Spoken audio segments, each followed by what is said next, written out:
So this is a demonstration of a prototype mobile app that I wrote to do order entry for field sales reps that get loaded into a back-end server.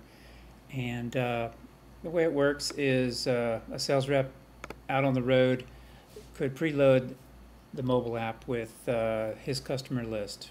Right now, any of the preloaded customers have orders that were previously entered. But he could list, let's say, others that are new to his route, like, say, Coca-Cola, for instance. And if there were any previous orders entered for Coca-Cola, they would come up here as well. And if the sales rep wanted to enter new orders for that customer, he would just go up here and create, search for items that are available for sale. Here we're just adding items to the cart by doing this. And we'll add the best of U2, and then we'll go to the cart and we'll adjust the quantities that we want to order. So let's say we want to order 20 of U2, 2 of this postal service, and then 0 of System of a Down, and then the rest look good, 10 and 10. Then we hit submit. That submits the orders to the back-end server, and then we can come in and see the results of that change. So here are the order lines that have been submitted. Now what's interesting here is that this data wasn't loaded to the mobile app until it was queried from the back-end server. So when I hit create to create that shopping cart to submit it to the server, it submitted it to the server, and then it almost instantaneously showed up on this list of orders for Coca-Cola. And when it did that, you'll see down here that it sent me an email confirmation for that order. And if we compare that email with the items that are on my mobile app, then you'll see the total $643.08, $643.08. This was a order for Coca-Cola. Since this is a demo, a prototype, I didn't put a complete shipping address. So there you have that, the notification by email. If the order gets updated on the back-end server, for instance, if somebody were to ship it using a back-end process,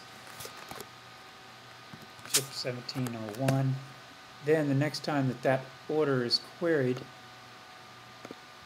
it would show as shipped, like so. So let's go through that again one more time. We'll go find a customer, Walt Disney, let's say. Walt Disney currently has no orders, so let's create one. And we'll go look for some products to add.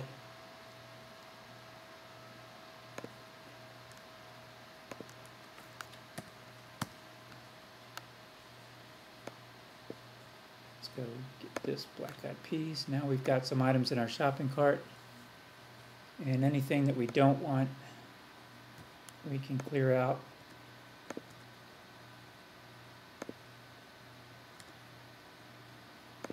You know, it's maybe hard to see here on this simulator, but when it runs on the actual iPad, it'll be a lot larger.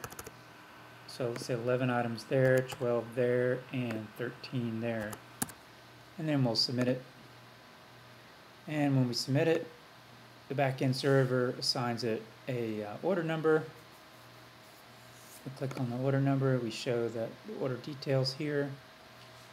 And another thing I'd like to point out is when the laptop, or when the iPad is offline, let's go ahead and take it offline so I can show you what happens.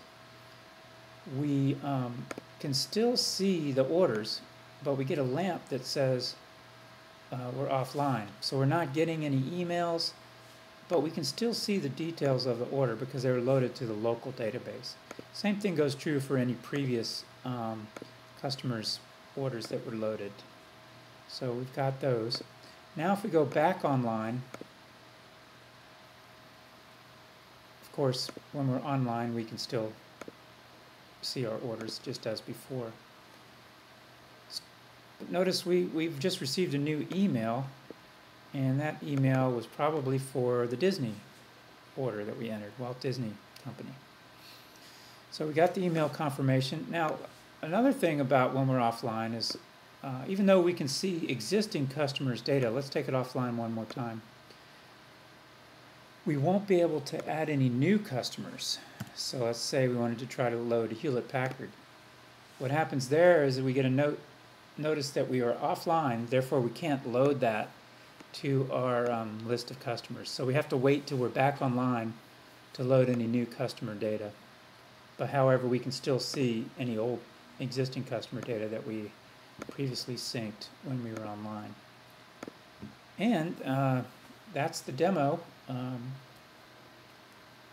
Let me know if you have any questions. You can respond to the email address below. Thanks.